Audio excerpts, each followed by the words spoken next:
na presença do Senhor. Tem uma musiquinha que eu aprendi quando eu cheguei em Minas Gerais, há muito tempo atrás, na igreja presbiteriana de Unai, que cantava assim, ó, sim, Jesus me ama.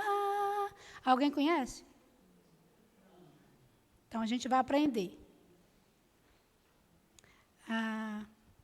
Deixa eu achar um tom, né, mais baixo, para não ficar muito alto. Já que hoje a gente só tem um Átila aqui para tocar, e ele não conhece essa canção. Eu queria que a gente aprendesse, então. Ela é só isso. Sim, Jesus me ama. Sim, Jesus me ama. Sim, Jesus me ama. A Bíblia assim o diz. Só isso. Está difícil? Só a música, né? A letra é fácil. A canção, a música é: sim, Jesus me ama. Sim, Jesus me ama. Sim, Jesus me ama. A Bíblia assim o diz. É fácil ou difícil? Vai de novo? Sim, Jesus me ama. Sim, Jesus me ama. Sim, Jesus me ama. A Bíblia assim o diz. Vamos só os homens? Vamos lá, os homens. Sim, Jesus me ama. Sim, Jesus me ama. De novo. Sim, Jesus me ama. A Bíblia assim o diz. Vocês conseguem cantar sozinhos? Não? Sim. Os homens. Sim.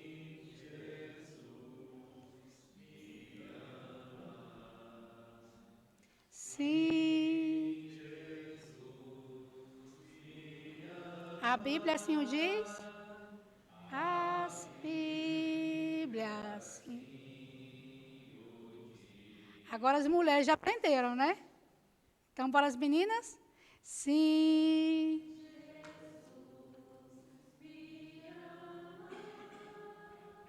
Sim.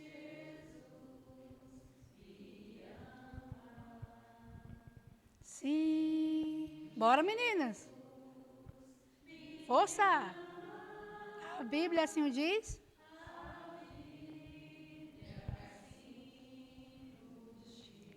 Agora todo mundo. Bora? Sim, Jesus me ama. Sim, Jesus. Via, pode, querido, se estiver ligado. Sim, Jesus me ama. A Bíblia assim o diz. O seu Gaspar quer ajudar a tocar. Bora. Vamos, seu Gaspar.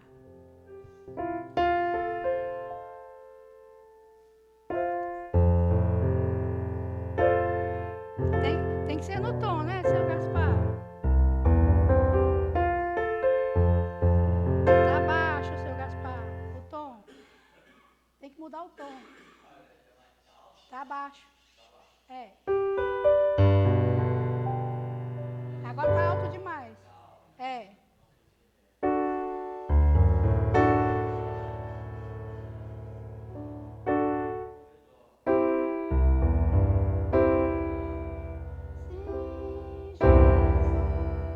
Vocês conseguem esse tom? Sim, Jesus.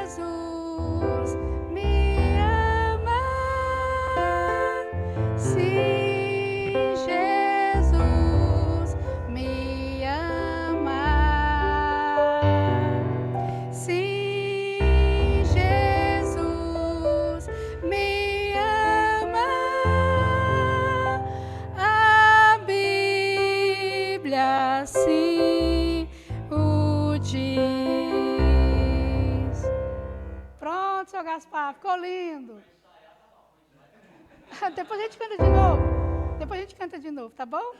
Muito obrigada. Depois, no finalzinho, a gente canta, né, Átila, de novo? Ficou ótimo. Queridos, muito bem-vindos à casa do Senhor. Apesar que a casa somos nós, né?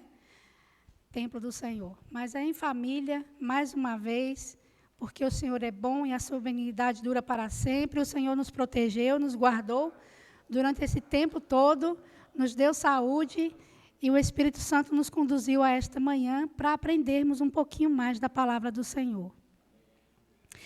Em Mateus capítulo 24, porque a revista hoje vai falar sobre, eu não sei quem vai trazer a revista para os adultos. Ah, então, ele não vai falar sobre a revista, né, pastor Manuel? É, revista? Ah, sim. Então, tá bom. Desculpem, porque ninguém me avisou. Não fui avisada, vamos colocar assim. Mateus capítulo 24, versículo 12, vai falar sobre a maldade, porque a revista hoje é sobre a maldade, o cristão e a maldade, né? E, ultimamente, a gente está vendo muita coisa acontecer aqui no Brasil. A gente nem alarga muito a nossa visão. Só aqui no Brasil. Né? Então, assim, essa semana mesmo eu fui em Uberaba para uma audiência judicial. E o que a gente vê de pequenos infratores, né? Adolescentes que estão entrando nessa questão de infração da lei. E a gente fica assim observando como a maldade está aumentando. Não só na questão da violência, a gente sempre leva para a questão da violência, né, morte e tudo mais, mas a gente esquece também daquelas outras violências menores, como a indiferença, falar mal do outro, tirar a boa fama do outro, como diz Filipenses, né? Ser indiferente ao outro, a gente ser motivo de indiferença é tão ruim, não é? Você chega num lugar e é como se não tivesse chegado. Todos se cumprimentam e não te cumprimentam. Quem já sentiu esse sentimento de estar num ciclo que está sendo indiferente a você? A gente se sente um peixinho fora d'água, né? A gente chega na igreja, todo mundo se cumprimenta, ele está aqui no cantinho. Todo mundo passa, cumprimenta, abraça, a gente fica aqui, nossa. Onde a gente vai, essa questão da indiferença, do desamor, da frieza, da amizade, tem atingido muita gente. E a gente pensa que a maldade é só questão de um crime maior. Mas falar mal do outro, se distanciar, ser indiferente, não se importar, isso também machuca. Né? E aqui em Mateus capítulo 24, versículo 12, é um versículo que todo mundo conhece. Mateus 24, 12, eu acho que eu errei aqui o trem. Desculpa o palavreado. É aquele que fala sobre, por se multiplicar a iniquidade, o amor de muitos esfriará. É Mateus? É isso mesmo? Ah, é verdade. Eu estava lá embaixo. E por se multiplicar a iniquidade, o que vai acontecer? Quase todos. Olha o quanto isso é forte. Né? E o que é o amor? O amor é um conjunto de emoções, comportamentos e atitudes que envolvem intimidade, paixão e compromisso. Né? E se vocês não sabem, os sentimentos, as emoções começam na cabeça, no pensamento. A gente sempre fala que é questão de emoção, mas a emoção é aqui, ó. Primeiro vem o pensar, depois o sentir, depois o agir, depois o reagir. Tudo que você pensa leva a ter um sentimento ou uma emoção. Ontem mesmo a gente estava muito cachorro para serem vacinados e muita gente se afastando. O que é isso? Medo. E medo vem a partir de onde? Do pensamento. Principalmente se você vê um pitbull. Né? Se a gente vê um fila, um animal mais feroz, a gente pensa, opa, primeiro vem o pensamento, mesmo que o pensamento seja inconsciente e você não percebe que está pensando. Mas o pensamento está lá. E o que é que a gente faz? Se afasta. Então, veio o pensamento, surgiu a emoção, surgiu o sentimento do medo e a ação se afastou. E a gente sabe que quando a gente tem medo, o nosso corpo solta uma substância. E esse cheiro faz com que o animal nos ataque mais ainda. Sabia? Que o nosso medo tem cheiro?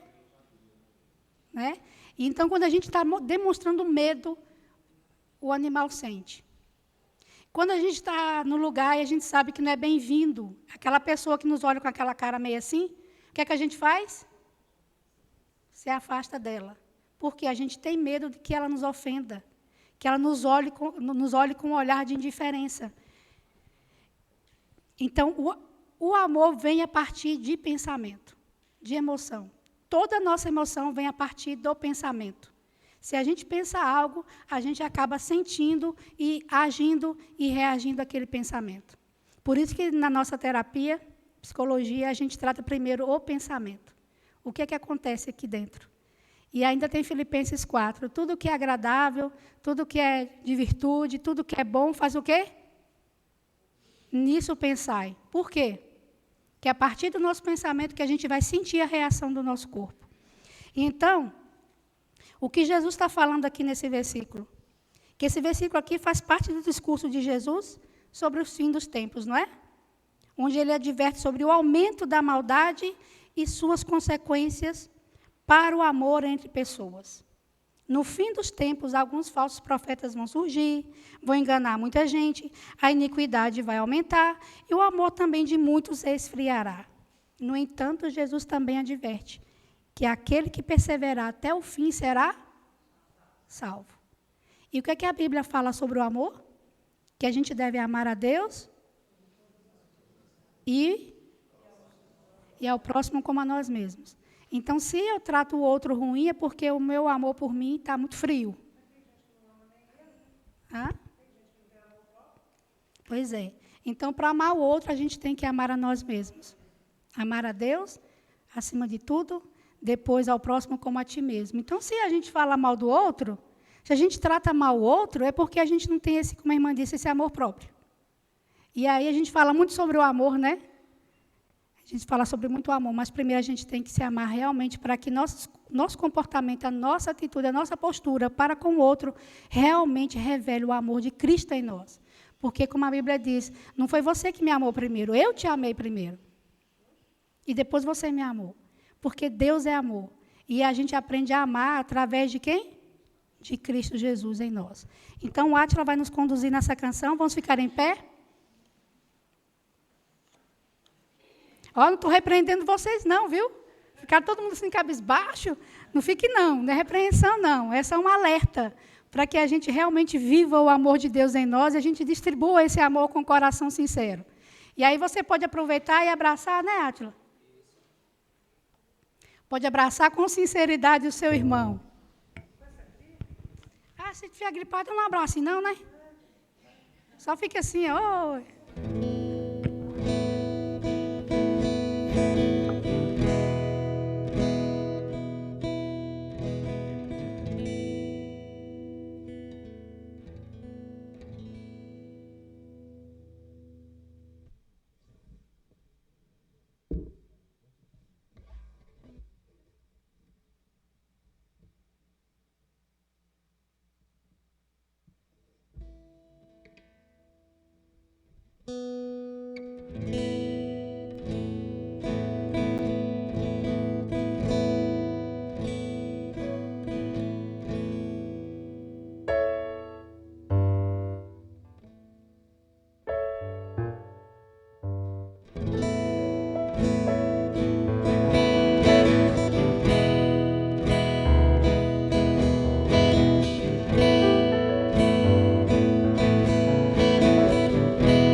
pedir a Natália, esposa do pastor Manuel, que ore a Deus nesse momento, pedindo que Deus nos dê esse coração amoroso e livre de maldades.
Pode se sentar, queridos. Os jovens vão ficar aqui no templo e vamos separar em classes, então. E a palavra está com o nosso pastor Manuel, que nos dará a lição dessa manhã.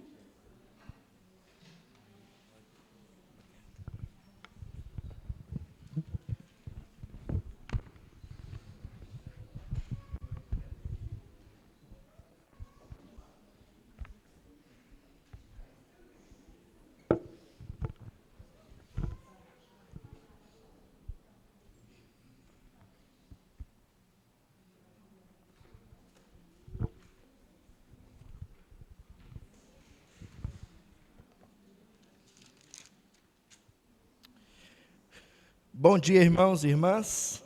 Graça e paz da parte do nosso Deus.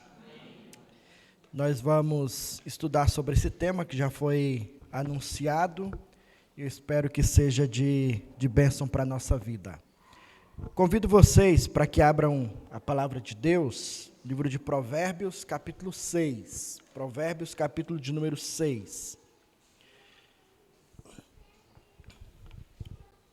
Eu tomei a liberdade de tomar o conteúdo da lição e formatá-lo em uma outra maneira de expor para vocês.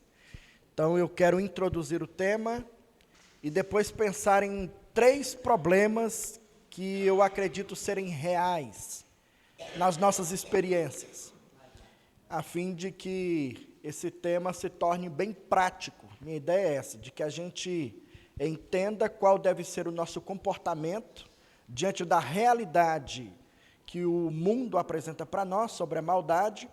Então, como que realmente nós, como cristãos, devemos proceder, nos comportar, agir e reagir nesse mundo onde a maldade está presente.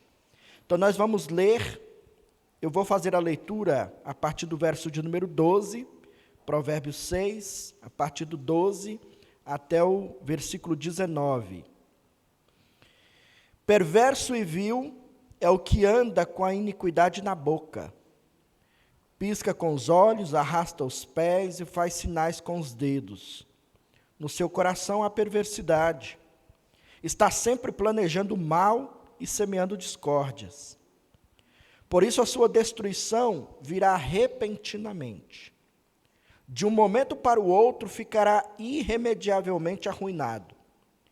6 coisas o Senhor Deus odeia, e a 7ª a sua alma detesta: olhos cheios de orgulho, língua mentirosa, mãos que derramam sangue inocente, coração que faz planos perversos, pés que se apressam a fazer o mal, e testemunha falsa que profere mentiras, e o que semeia discórdia entre os irmãos.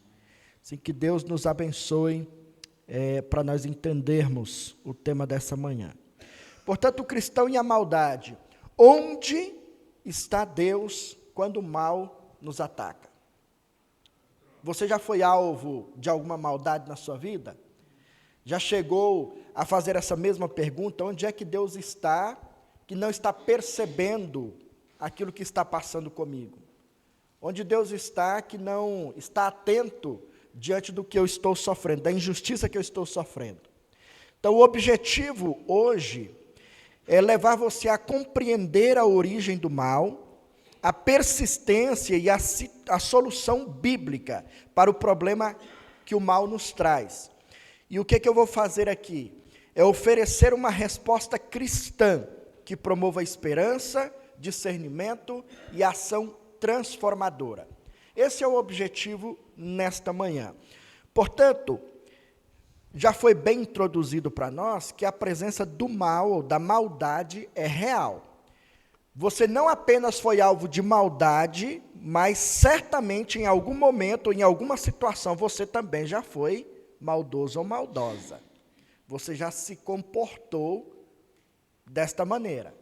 Isso prova que esta é uma realidade universal, é uma experiência universal. A gente não apenas sofre, não somos apenas alvo da maldade, como nós também somos agentes dela, em muitos casos.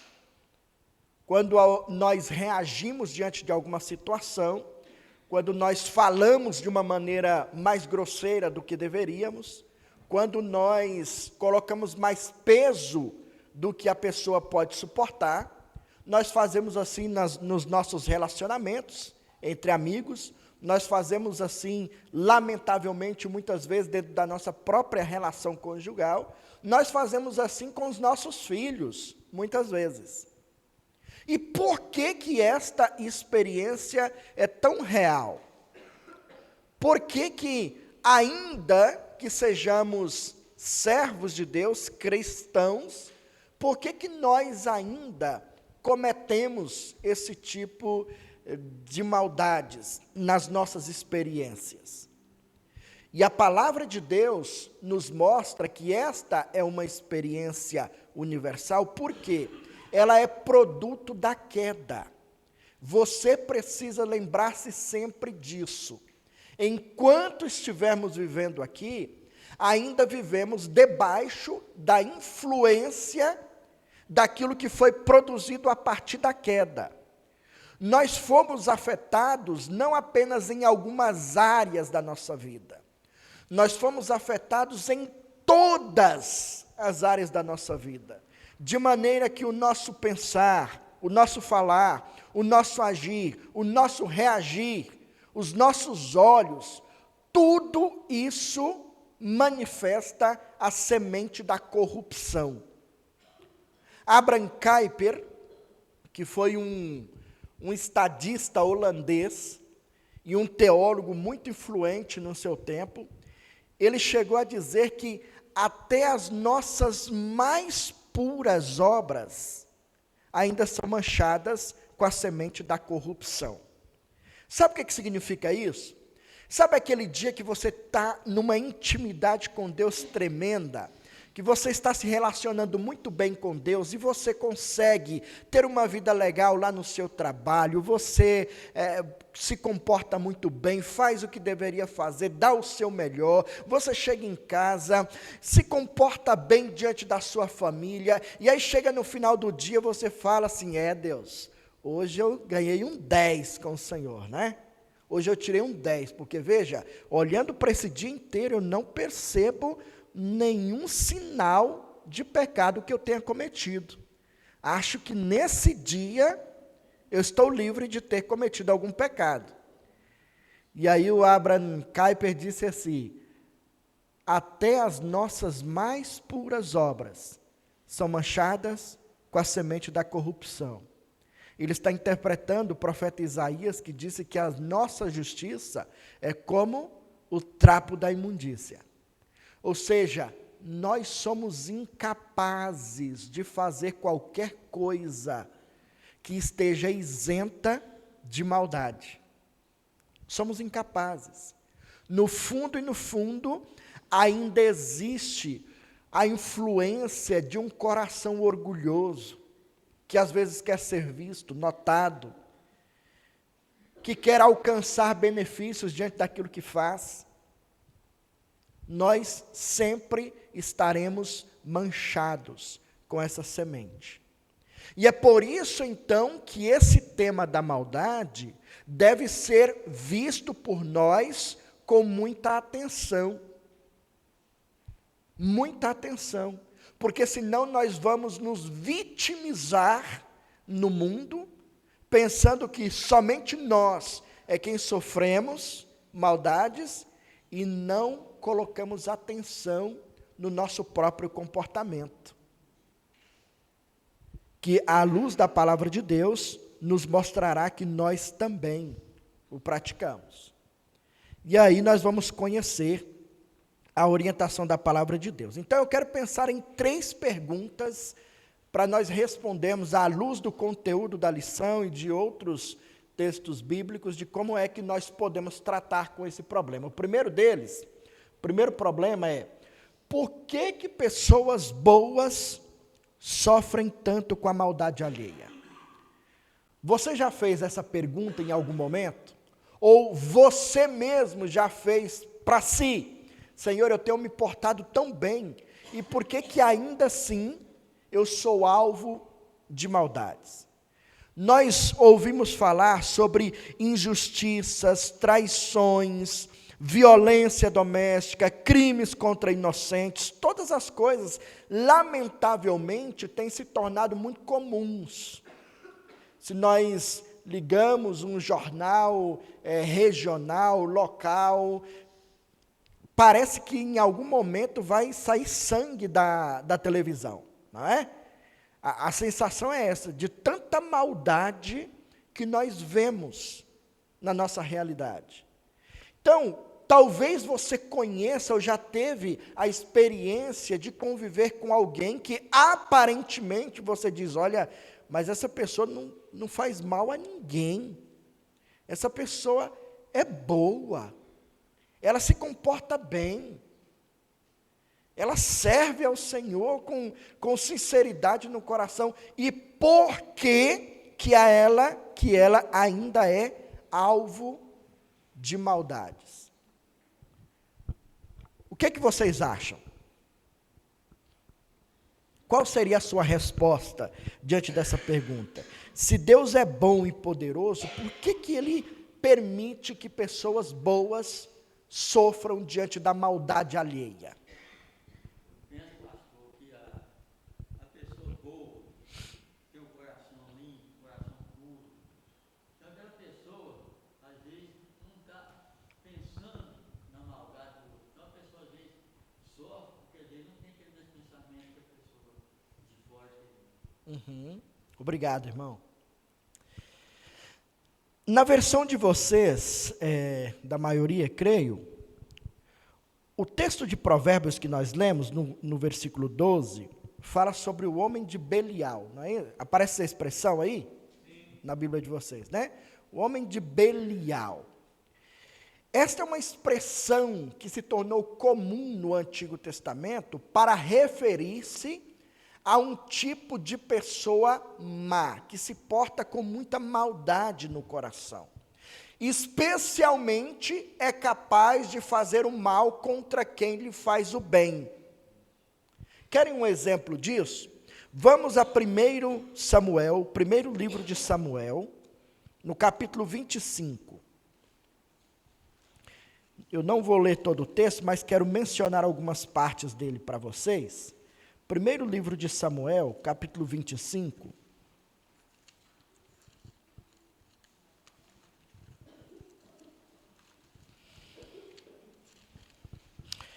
Vai falar para nós sobre a história de um homem chamado Nabal.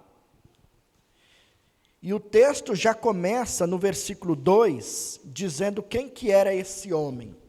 Diz aí, 1 Samuel 25, versículo 2. Havia um homem, Maom, que tinha as suas propriedades no Carmelo. Era um homem muito rico, tinha 3.000 ovelhas e 1.000 cabras, e ele estava tosqueando as suas ovelhas no Carmelo. O nome desse homem era Nabal, e a mulher dele se chamava Abigail. Ela era inteligente e bonita, porém Nabal era grosseiro e mau em tudo o que fazia.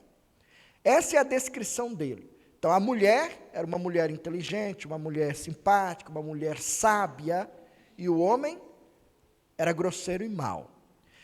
O Davi, por um tempo, juntamente com seus servos, uma vez tinha servido a Nabal e aos seus trabalhadores, enquanto eles estavam no Monte Carmelo. O Davi fez tudo o que era possível para auxiliá-lo. E agora está em um novo momento na história em que o Davi, com seus servos, necessitam de apoio. E ele se lembrou, estava próximo dessa região, e ele se lembrou de Nabal. Olha, como a gente ajudou Nabal, estendemos a mão para ele, agora, como ele é rico, como ele tem muitas possessões e tudo, ele pode nos ajudar, nós precisamos que ele nos auxilie com comida, com o que for necessário. E o Davi envia um homem, um mensageiro, para pedir apoio ao Nabal. E o Nabal o recebe tal como se diz, como se descreve a sua personalidade, grosseiro e mau. Ele fala, o que eu tenho a ver com Davi?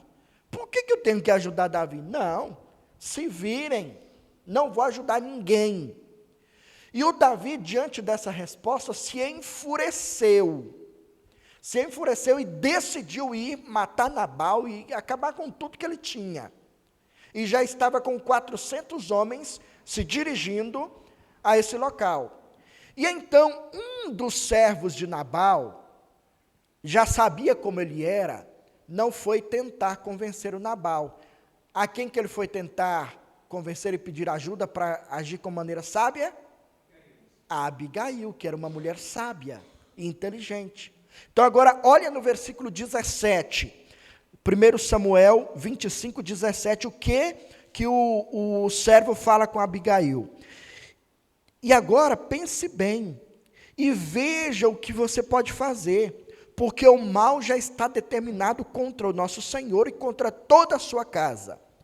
Ele é homem maligno e não há quem consiga falar com ele, se referindo ao Nabal. Olha, eu venho falar com você, porque o Davi já decidiu praticar o mal, destruir a todos nós, vamos sofrer nas mãos dele, e eu não vou falar com Nabal, por quê? Porque ele não escuta ninguém, é um homem grosseiro, é um homem mau, ele não escuta ninguém, ele está decidido agora em fazer o mal, em praticar o mal, ou ele fez o que é mal contra quem fez o que era bom para ele, contra quem lhe estendeu a mão.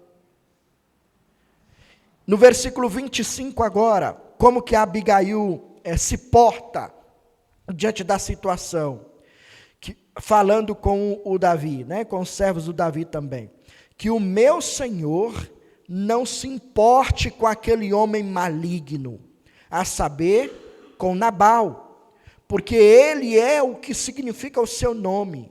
Nabal é o seu nome, e a tolice o acompanha. Eu, porém, esta sua serva, não vi os rapazes que o meu senhor mandou. Então, ela com muita sabedoria está dizendo, olha, não faça esse problema crescer. Aquele homem não merece que o Senhor faça isso, que o Senhor se preocupe com isso. Ele realmente é um tolo. Vejam, e é por causa da ação de Abigail que o mal não foi praticado. Ela agiu com sabedoria. Ela foi um instrumento de graça nesse momento, representando a Cristo nosso Senhor, intercedendo por alguém. Agora o Nabal, ele é a representação dessa mancha que o pecado trouxe para a humanidade, que insiste em rejeitar as ofertas da graça de Deus. Alguém que agiu com graça diante dele, como que ele quer pagar? Com maldade. Então, o pecado é mais do que uma simples influência no coração humano. O pecado é uma força no coração. É uma força incontrolável, que você não pode mantê-la parada simplesmente cuidando de alguns comportamentos ou mudando alguns hábitos na sua vida. Mudar apenas alguns hábitos vai maquiar a maldade que está no teu coração. O único que pode colocar freio nisso é o Senhor, através do seu Espírito Santo. É somente o Espírito Santo de Deus que faz você deixar de ser mal e passe a fazer aquilo que é bom. Por você mesmo, pelas suas forças, você é incapaz de fazer o que é bom. Você pode ter algumas ações boas, mas a mancha da maldade continua. Ela só pode ser removida através do poder do Espírito Santo de Deus. Então, como que nós poderíamos responder a essa primeira pergunta, né?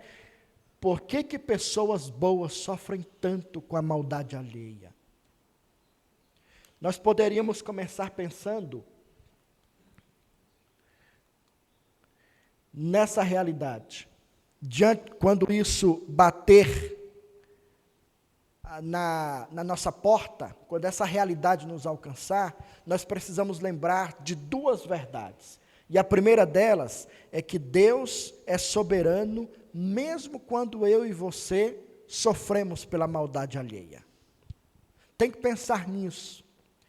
Nesse mundo caído, ninguém está isento de sofrer através da maldade alheia. Todos nós somos passíveis de passarmos por essa experiência, em um momento ou outro. E ainda assim, nós devemos continuar crendo que Deus é soberano, ainda que nós tenhamos que passar pelo sofrimento.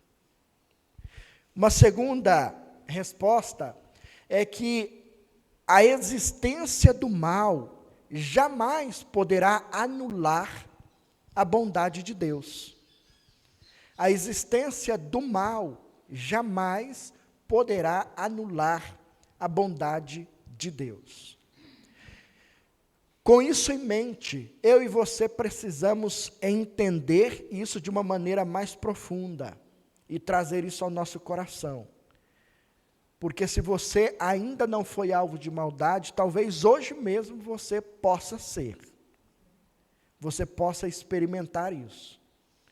E internalizar a convicção sobre a soberania de Deus e a bondade de Deus com você, te dará forças para superar e não reagir à altura daquilo que você imagina que precisa. Quando alguém te faz o mal, você diz, eu vou mostrar para você que eu posso ser ainda pior. Falou alto comigo, eu vou mostrar que eu sei gritar. Pisou nos meus pés, eu vou te mostrar que eu sei dar um golpe muito mais fatal.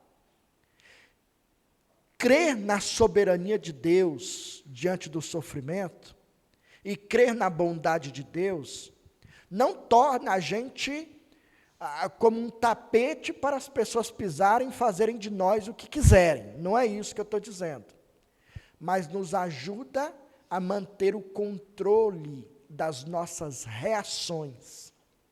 O domínio do Espírito Santo em nós nos ajuda a olhar para os maus, aqueles que praticam a maldade, com misericórdia. Quem foi que nos deu a maior lição de olhar com misericórdia para quem está fazendo mal contra si mesmo? Contra ele mesmo? Quem? Você se lembra de algum momento em que isso se torna evidente? Que momento na vida dele que isso se torna evidente? Quem está falando? Na cruz. O que aconteceu ali que mostra para você um grande exemplo que deve nos inspirar? Isso. E as pessoas que estavam ali crucificando a ele, ele disse, olha, fiquem espertos, que eu vou exterminar vocês agora também. Foi assim que ele falou? Ele intercedeu por essas pessoas, não foi? Pai, perdoa, porque eles não sabem o que estão fazendo. Esta oração de Jesus deve motivar-nos e ganhar o nosso coração para olhar com misericórdia para os outros. Senhor, ele só faz isso contra mim porque ele ainda não é dominado pelo teu Espírito. Se ele for dominado pelo teu Espírito, o comportamento dele vai ser outro. Então, se eu tiver que sofrer para que ele te conheça, me ajude a suportar isso, com graça e com misericórdia no coração. Entenderam esse ponto? Alguma dúvida aqui? Não? Vamos a um outro problema real. Por que fazemos o mal, mesmo sabendo que é errado? Esse é um segundo problema. Por que você faz o mal, mesmo sabendo que é errado? O próprio Paulo mesmo descreveu isso. Aonde? O próprio Paulo Sim. descreveu isso, que o mal que ele não queria fazer, ele estaria sempre fazendo, e o bem que ele precisava fazer, ele já não fazia. Exatamente, lá em Romanos 7, né? A tensão que ele apresenta para nós. Eu quero até fazer as coisas boas, mas eu sou vencido. Lembram-se que eu falei que a maldade, o pecado não é apenas uma influência, é uma força no coração que está enraizada no nosso ser, que às vezes eu quero caminhar para a direita, mas essa força me leva para a esquerda. Isso é muito... Exatamente, o tempo todo, né? Às vezes eu quero até controlar as minhas reações, a maneira como eu falo, mas quando eu percebo, já soltei uma palavra maldita. Não é assim? Às vezes eu quero até controlar os meus pensamentos, mas quando eu me dou conta, eu já matei alguém no meu pensamento, já fuzilei alguém, já desejei a inexistência dele. Então, por que a gente faz isso? Mesmo sabendo que é errado. O que vocês pensam? Uma herança que veio do pecado. Uma herança? O que a Bíblia ensina para nós sobre essa herança? Sobre o pecado original e a depravação total. Né? Ou seja, nós recebemos essa herança dos nossos primeiros pais.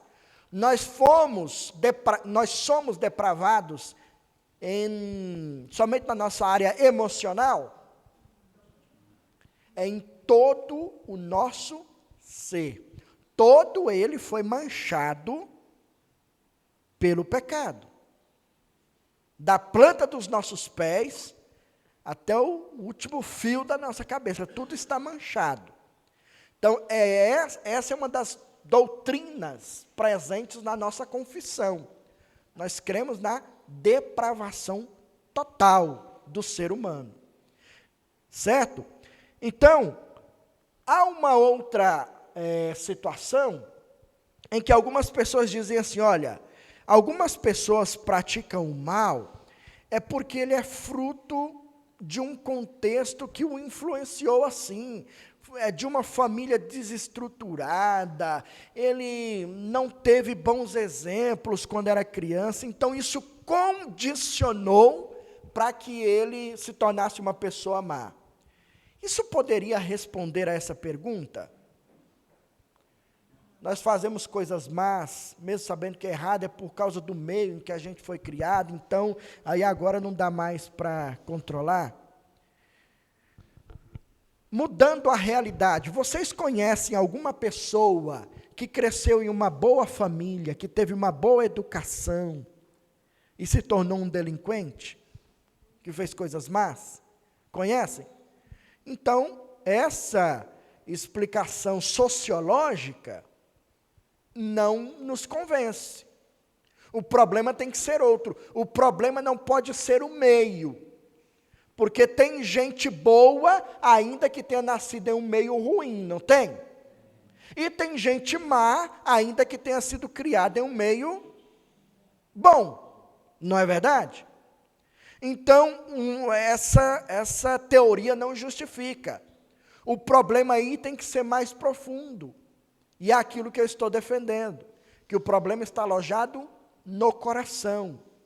E ele alcança gente que nasce em contexto desestruturado, como gente que nasce em contexto estruturado. Esse mal alcança todos. E nós fazemos coisas erradas, nós fazemos o mal, praticamos o mal, ainda tendo a consciência de que é errado, porque ainda existe essa mancha, que somente o Espírito Santo de Deus pode removê-la. Perceba que eu estou insistindo nisso o tempo todo. É apenas o Espírito Santo de Deus que pode frear essa força que insiste em conduzir-nos no caminho do mal. Somente o Espírito Santo de Deus pode frear as nossas ações malignas. E isso acontece apenas através da regeneração por meio do Espírito Santo. Quando Nicodemos procurou a Jesus, querendo saber, olha, ninguém pode fazer essas coisas que você está fazendo se Deus não estiver com ele.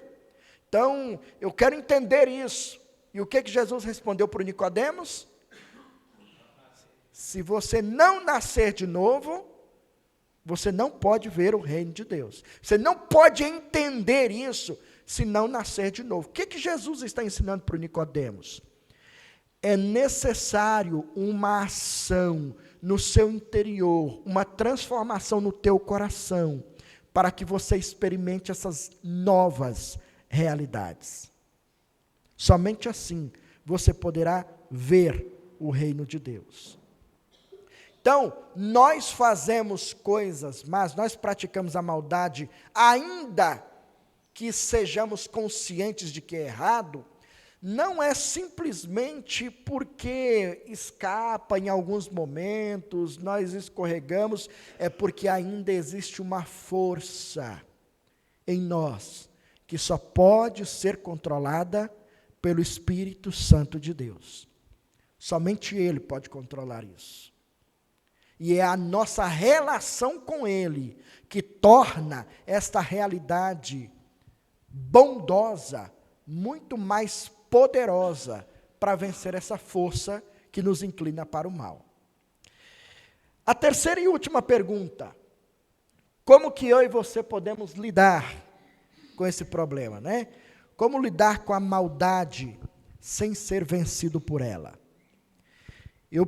Já que é uma realidade universal, já que ela está presente na nossa realidade, Já que eu posso ser tanto alvo como agente da maldade, como que eu posso lidar com essa realidade, purificando-me da maldade, através do Espírito Santo, e a cada dia mais deixando de ser dominado por ela, e sendo mais dominado pelo Espírito Santo de Deus? Como que isso pode se tornar uma realidade na minha vida? E da palavra de Deus nós podemos encontrar 3 respostas. 3 respostas pelo menos. Como que a gente lida com isso sem sermos dominados? Romanos 12, 21. Quem pode ler para nós, por gentileza?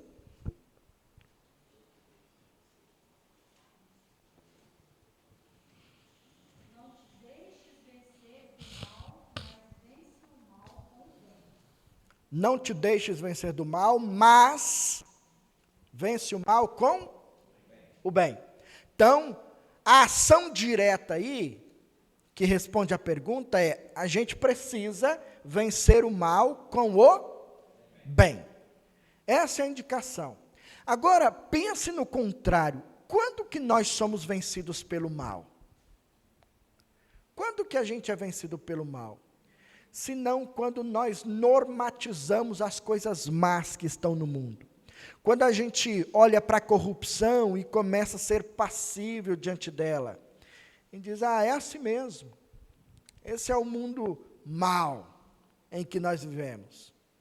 Quando nós não sentimos mais fome e desejo pela justiça, fome e sede de justiça, quando nós nos acovardamos diante das injustiças presentes no mundo, simplesmente para manter a nossa comodidade. Talvez nós observamos muitas coisas injustas ao nosso redor e decidimos, não vou me meter com isso, porque se eu me meter com isso, eu coloco meu emprego em risco, eu coloco minhas amizades em risco, eu não vou ser bem aceito no meio em que eu estou vivendo. Ou seja, eu prefiro uma vida politicamente correta, então eu vou me fazer de cego para algumas coisas ruins que estão ao meu redor. O apóstolo Paulo está dizendo que isso é ser vencido pelo mal. Quando ele já não te incomoda mais, quando as maldades ao teu redor não te incomodam mais e não te movem, não faz com que você se mova através de ações práticas determinadas e bíblicas para lutar contra essa força presente no mundo. Então, a orientação é: vence o mal com o bem. Vence o mal com o bem. A segunda resposta que nós temos: amor aos inimigos, verdade e misericórdia. Amar os inimigos talvez seja um dos maiores desafios que nós temos. Não é? Amar. E amar não é simplesmente um ato de expressar algumas palavras confortáveis ou que sejam bondosas com uma pessoa. É muito mais do que isso. Amor é uma decisão.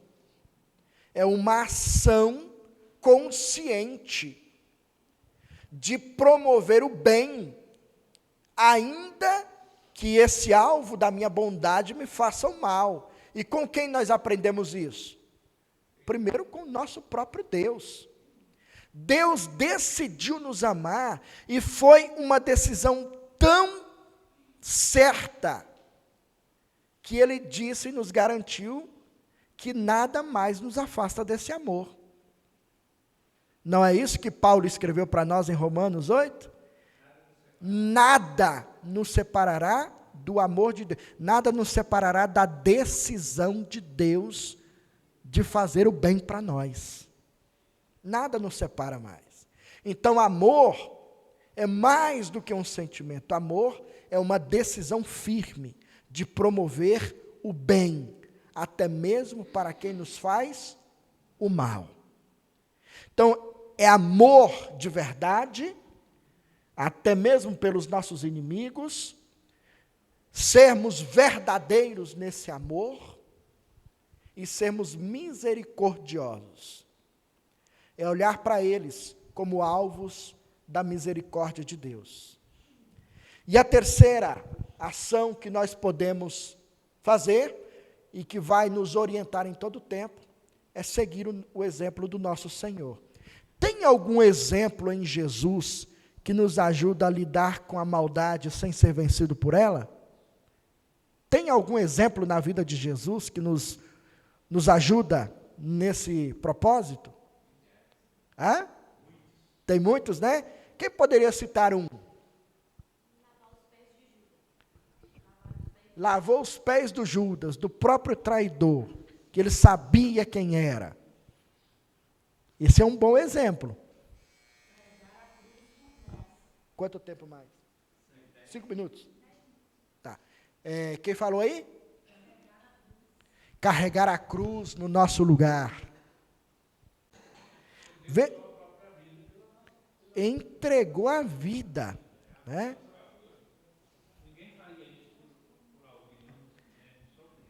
Exatamente. Veja, prometer uma ação boa para quem faz o bem para a gente é fácil, não é? Exatamente. Então vejam, em Jesus nós encontraremos muitos motivos para fazermos o bem e vencermos o mal, certo? Então, na nossa conclusão, primeiramente, o mal é real, mas não é eterno. Entenda isso. Enquanto nós estivermos deste lado da realidade, nós teremos que lidar com a presença do mal. E, inclusive, podermos ser alvos de maldade. Mas isso tem um prazo determinado. No novo céu e na nova terra, para onde o Senhor vai nos levar, o mal não poderá entrar. Ele não é eterno. Na nova vida, ele não estará presente. E isso deve trazer esperança ao nosso coração. Então, a pergunta central: quem sou eu no meio do mal? Esta deve ser a pergunta que eu e você temos que fazer sempre, porque algumas pessoas querem justificar. Onde está Deus diante de toda essa maldade? Não é essa a pergunta cristã. A pergunta é: quem sou eu no meio dessa maldade? Eu sou passivo? Eu sou um agente multiplicador de maldade? Ou eu sou alguém que está vencendo a maldade com o bem? Esta é a pergunta que nós temos que fazer todo o tempo. Portanto, diante dessa realidade, 3 atitudes nós precisamos ter: de arrependimento, de perdão e de sempre praticar o bem. O que significa isso?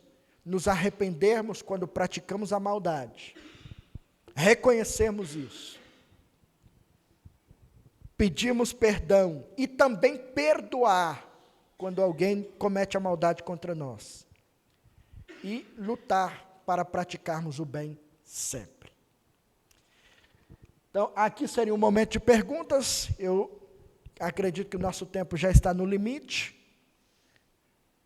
Poderia responder 1 ou 2, caso exista. Alguma dúvida? Sim.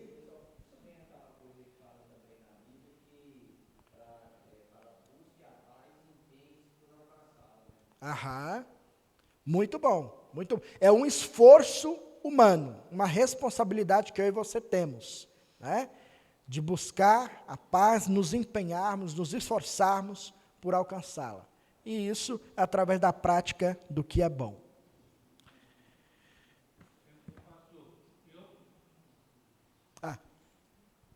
Eu entendo que eu não vejo qualidade boa em mim. Eu não tenho. Ninguém tem, porque tem gente que é uma das coisas. Se há algum caminho mal em mim, tem gente que fala: eu não sou. Mas eu é o contrário. Eu não entendo de hora nenhuma que eu sou uma pessoa boa. Claro que eu não sou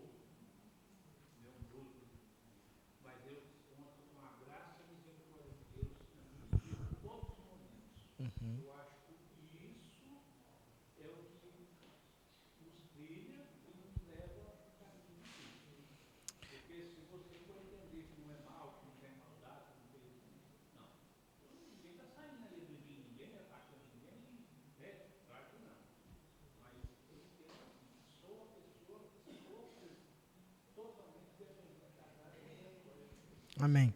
O Senhor está fazendo com que as palavras de Martinho Lutero sejam práticas, né? Martinho Lutero dizia isso: a única coisa boa que pode ser vista em mim é Cristo.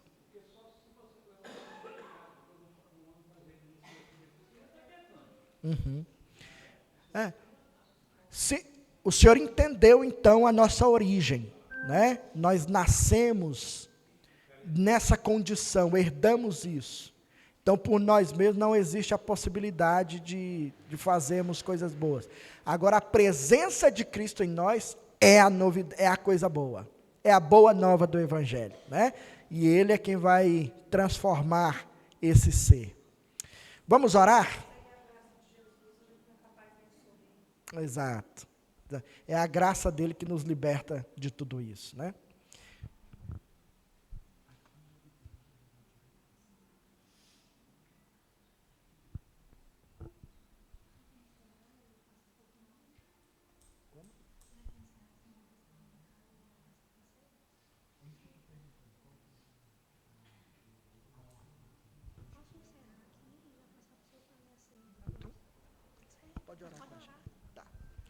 Vamos orar então? Senhor, nós agradecemos muito por esse tempo de estudo da Tua Palavra e agradecemos também porque o Senhor nos orienta para nós lutarmos contra essa influência da maldade que está presente nesse mundo. Eu peço que o Senhor nos ajude através do Teu Espírito Santo, nos encha da força de Jesus, para que nós sejamos bons discípulos Teus nesse mundo, lutando contra toda a influência do mal presente nele. Eu te peço isso em nome do Teu Filho Jesus. Amém.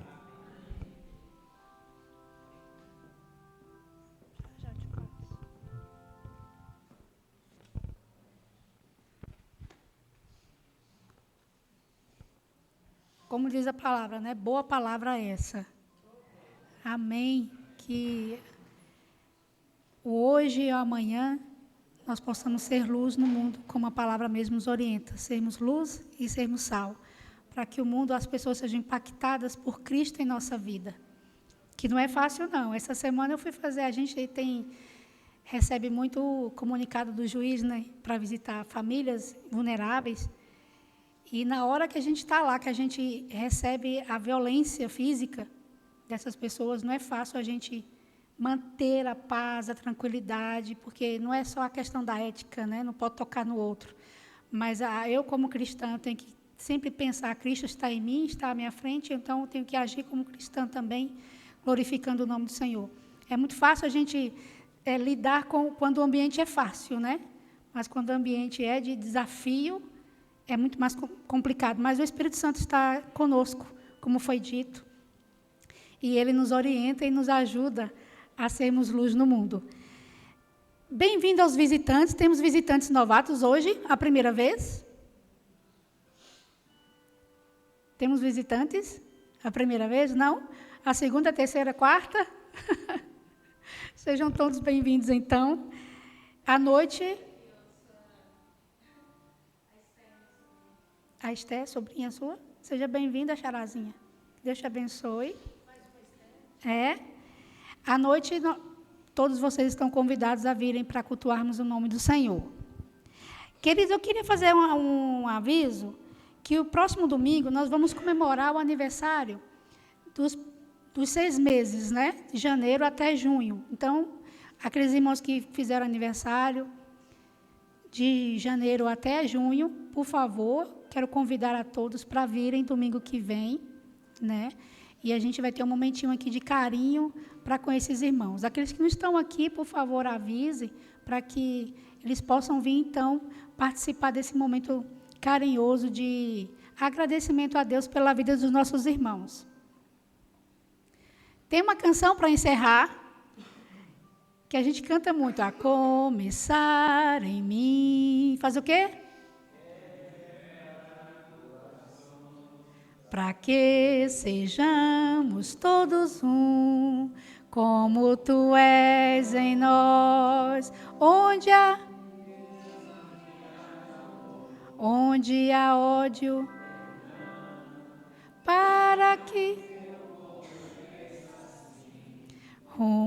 a perfeição. Então, que comece em nós a boa ação do Espírito Santo para que nós sejamos diferença e façamos diferença no meio das pessoas. Amém? Então, eu retorno para o pastor Manuel, que ele vai conduzir esse momento de Santa Ceia. Quero convidar os meus irmãos presbíteros presentes para que passem à frente.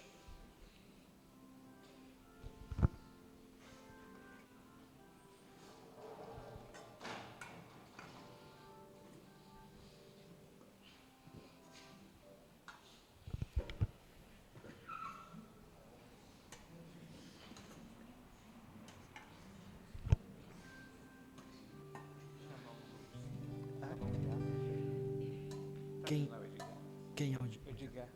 Diácono Edgar também pode nos auxiliar, por favor.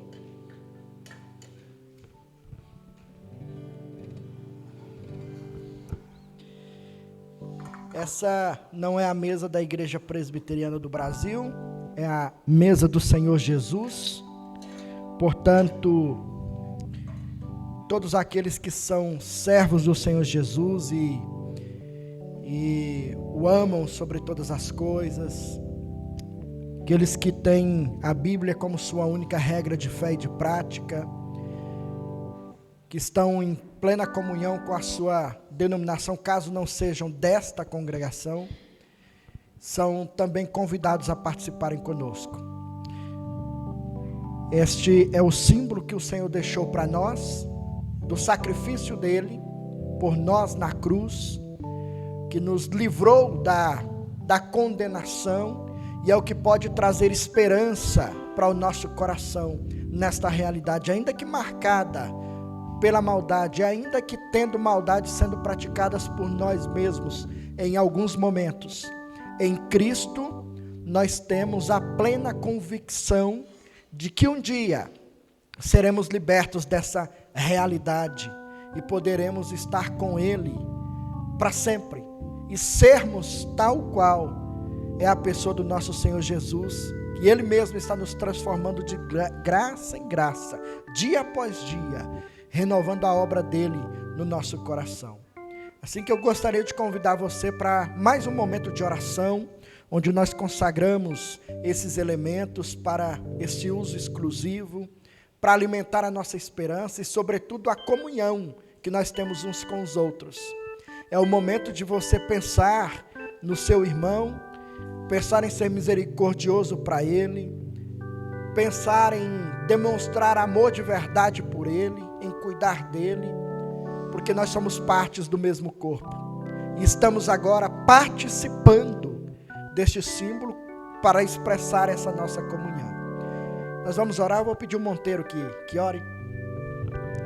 Santo Deus e soberano Pai, nós te louvamos, te agradecemos, Senhor Deus, por a oportunidade que temos agora, Senhor Deus, de participar, Senhor Deus, da mesa do Senhor, ó Pai.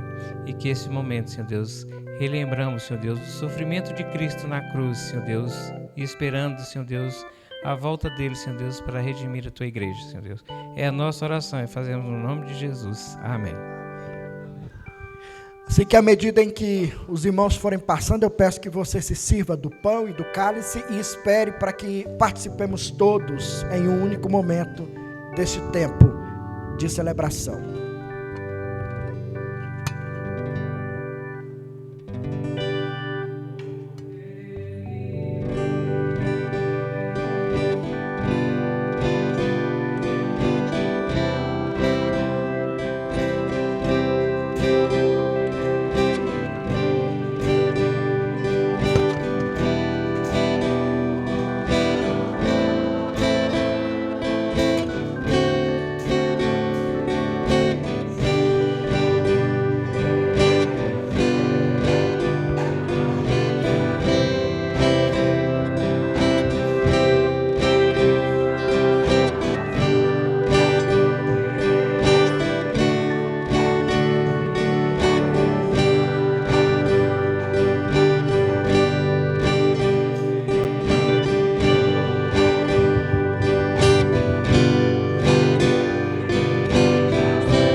Algum irmão ou irmã, porventura, foi omitido na distribuição, queira manifestar-se, por favor, e nós iremos servir.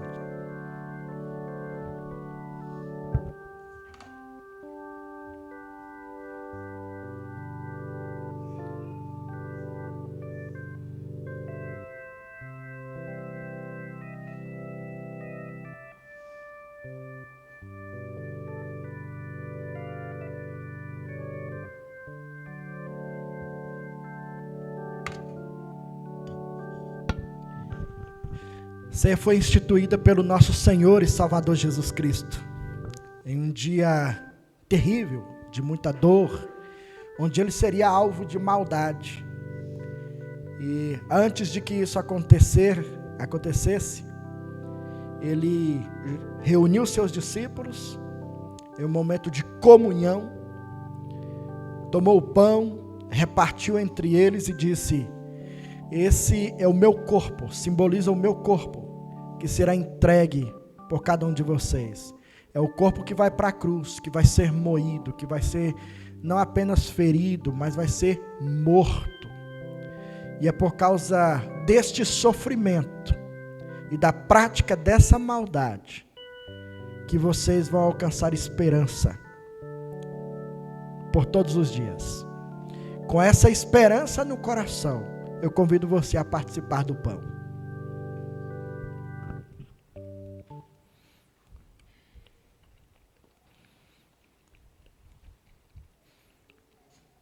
Não apenas o corpo é moído, mas também o sangue é derramado. E ele disse que o cálice representa a nova aliança que nós agora temos com o Senhor. Aliança fundamentada no sangue dele. O sangue do Cordeiro perfeito, que remove, não apenas maqueia os nossos pecados, mas remove de verdade.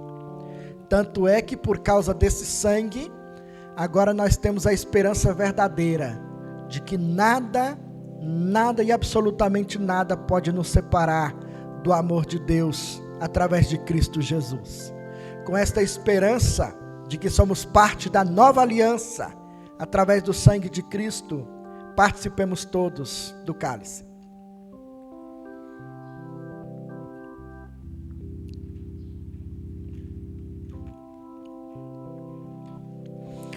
Recebam a bênção do Senhor. E agora, meus amados e queridos irmãos, que o grande amor de Deus, o nosso Pai, a graça do nosso Senhor e Salvador Jesus Cristo, o consolo, a direção e a força do Divino Espírito Santo de Deus esteja com vocês e com toda a família de Deus espalhada sobre a face da terra, desde agora até a gloriosa volta do nosso amado Redentor. Maranata, vem Senhor Jesus. Amém e amém.